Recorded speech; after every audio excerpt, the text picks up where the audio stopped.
ಸಂಕ್ರಾಂತಿ ಬಳಿಕ ಕಾಂಗ್ರೆಸ್ನಲ್ಲಿ ಬದಲಾವಣೆ ಆಗುತ್ತಾ? ನಾಯಕತ್ವ ಜಟಾಪಟಿ ನಡುವೆ ರಾಜ್ಯಕ್ಕೆ ರಾಹುಲ್ ಆಗಮನವನ್ನ ಮಾಡ್ತಾ ಇರುವಂತದ್ದು. ಇವತ್ತು ಮೈಸೂರಿಗೆ ಆಗಮಿಸ್ತಾ ಇದ್ದಾರೆ ಎಐಸಿಸಿ ನಾಯಕ ರಾಹುಲ್ ಗಾಂಧಿ ಅವರು. ಸಂಕ್ರಾಂತಿ ಬಳಿಕ ಕಾಂಗ್ರೆಸ್ ನಾಯಕತ್ವದಲ್ಲಿ ಬದಲಾವಣೆ ಆಗುತ್ತಾ ಅನ್ನುವಂತ ಪ್ರಶ್ನೆಯ ನಡುವೆ ರಾಜ್ಯಕ್ಕೆ ರಾಹುಲ್ ಆಗಮಿಸ್ತಾ ಇರುವಂತದ್ದು. ಇವತ್ತು ಮೈಸೂರಿಗೆ ಆಗಮಿಸ್ತಾ ಇದ್ದಾರೆ ಎಐಸಿಸಿ ನಾಯಕ ರಾಹುಲ್ ಗಾಂಧಿ ಅವರು.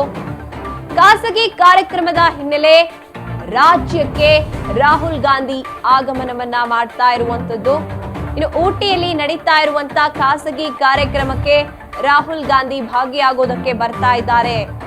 ನೆಚ್ಚಿನ ನಾಯಕನಿಗೆ ಸ್ವಾಗತ ಕೋರೋದಕ್ಕೆ ತಯಾರಿಯನ್ನ ಮಾಡಿಕೊಂಡಿರುವಂತದ್ದು ಸಿಎಂ ಮತ್ತೆ ಡಿಸಿಎಂ.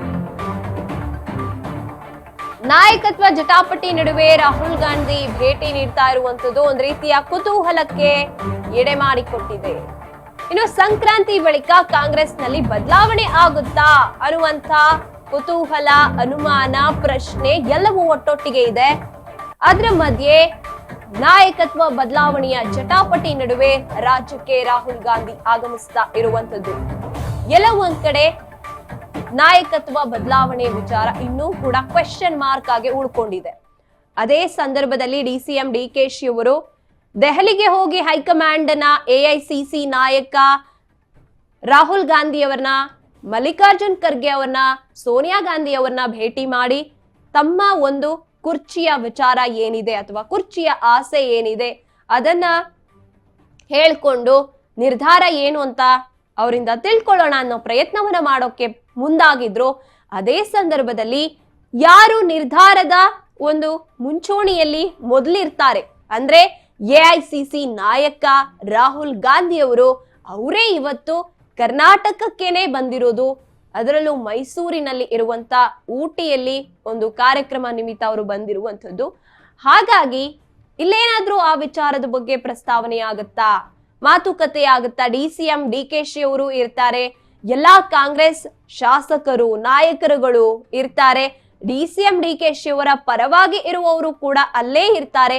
ಹಾಗಾಗಿ ಯಾರಾದ್ರೂ ಒಬ್ರು ಈ ಒಂದು ವಿಚಾರವನ್ನ ರಾಹುಲ್ ಗಾಂಧಿ ಅವರ ಮುಂದೆ ಇಟ್ರೆ ಏನಾಗಬಹುದು? ಇಲ್ಲೇ ಒಂದು ಅರ್ಧ ಭಾಗ ನಿರ್ಧಾರ ಮಾಡ್ಕೊಂಡ್ ಬಿಡ್ತಾರಾ ಅನ್ನುವಂತ ಸಾಕಷ್ಟು ಕುತೂಹಲ ಇರುವಂತದ್ದು. ಮತ್ತೊಂದ್ ಕಡೆ ಸಿಎಂ ಸಿದ್ದರಾಮಯ್ಯನವರಿಗೆ ಮತ್ತೆ ಹೈಕಮಾಂಡ್ಗೆ ಒಂದು ರೀತಿಯಾಗಿ ಡಿಸಿಎಂ ಡಿಕೆಶಿ ಅವರಿಗಿಂತ ಹೆಚ್ಚು ಆಪ್ತ ಸಂಬಂಧ ಇದೆ ಅಂತಲೇ ಹೇಳ್ಬೋದು. ಯಾಕಂದ್ರೆ ಸಿಎಂ ಆಗಿದ್ದಾರೆ ಸಿದ್ದರಾಮಯ್ಯನವರು, ಒಳ್ಳೆ ಅಭಿವೃದ್ಧಿಯ ಕಾರ್ಯಗಳಲ್ಲಿ ಮುಂಚೂಣಿಯಲ್ಲಿ ಮಾಡ್ಕೊಂಡು ಬರ್ತಾ ಇರುವಂತದ್ದು. ಎಸ್, ಡಿಸಿಎಂ ಡಿಕೆಶಿ ಅವ್ರಿಗೂ ಕೂಡ ಅವರದೇ ಆದಂತಹ ಘನತೆ ಇದೆ ಅಥವಾ ನಾಯಕತ್ವ. ಡಿಸಿಎಂ ಡಿಕೆಶಿ ಅವರು ಒಂದು ಡಿಸಿಎಂ ಆದ್ಮೇಲೆ ಸಾಕಷ್ಟು ಬದಲಾವಣೆಗಳನ್ನ ಕೂಡ ಅವರವರ ಕ್ಷೇತ್ರದಲ್ಲಿ ಅವರು ಮಾಡ್ಕೊಂಡು ಬಂದಿದ್ದಾರೆ. ಹಾಗಾಗಿ ಇಬ್ರನ್ನೂ ಕೂಡ ಒಂದು ತಕ್ಕಡಿಯಲ್ಲಿ ಇಟ್ರೆ ಇಬ್ರಿಗೂ ಕೂಡ ತಮ್ಮದೇ ಆದಂತ ತೂಕಗಳು ಇದೆ. ಹೀಗಿರುವಾಗ ಆಸೆ ಇರೋದ್ರಲ್ಲಿ ತಪ್ಪೇ ಇಲ್ಲ. ಡಿಸಿಎಂ ಡಿಕೆಶಿ ಅವರಿಗೆ ನಾನು ಸಿಎಂ ಆಗಬೇಕು ಅನ್ನೋ ಆಸೆ ಇರುವಂತದ್ದು ತಪ್ಪೇ ಅಲ್ಲ. ಹೀಗಿರುವಾಗ ಭರವಸೆಯನ್ನ ಕೂಡ ಕೊಟ್ಟಿರ್ತಾರೆ ಸಿಎಂ ಸಿದ್ದರಾಮಯ್ಯನವರು. ತಾವು ನಾಯಕತ್ವ ಸ್ವೀಕಾರ ಮಾಡುವಾಗ ಡಿಸಿಎಂ ಡಿಕೆಶಿ ಅವರು ಹಾಗಿದ್ರೆ 2.5 ವರ್ಷ ಸಿಎಂ ಆಗಿರ್ತಾರೆ ಸಿದ್ದರಾಮಯ್ಯನವರು, 2.5 ವರ್ಷ ಡಿಸಿಎಂ ಆಗ್ಬಹುದು ಅಥವಾ ಡಿಸಿಎಂ ಡಿಕೆಶಿ ಅವರು ಸಿಎಂ ಆಗ್ಬಹುದು ಅನ್ನುವಂತ ನಿರೀಕ್ಷೆಗಳು ಸಾಕಷ್ಟು ಇತ್ತು. ಆದ್ರೆ ಸಿದ್ದರಾಮಯ್ಯ ಅವರು ಬರ್ತಾ ಬರ್ತಾ ಅವರು ಮಾಡ್ತಾ ಇರುವಂತ ಮಾತಾಡೋದಾಗಿರ್ಬಹುದು, ಅವರ ನಡೆ ನುಡಿಗಳಾಗಿರ್ಬಹುದು, ಅವರು ಒಂದೊಂದು ಬಾರಿ ಕೊಡುವಂತ ಹೇಳಿಕೆಗಳಾಗಿರ್ಬೋದು, ಗೊಂದಲ ಇರುತ್ತೆ.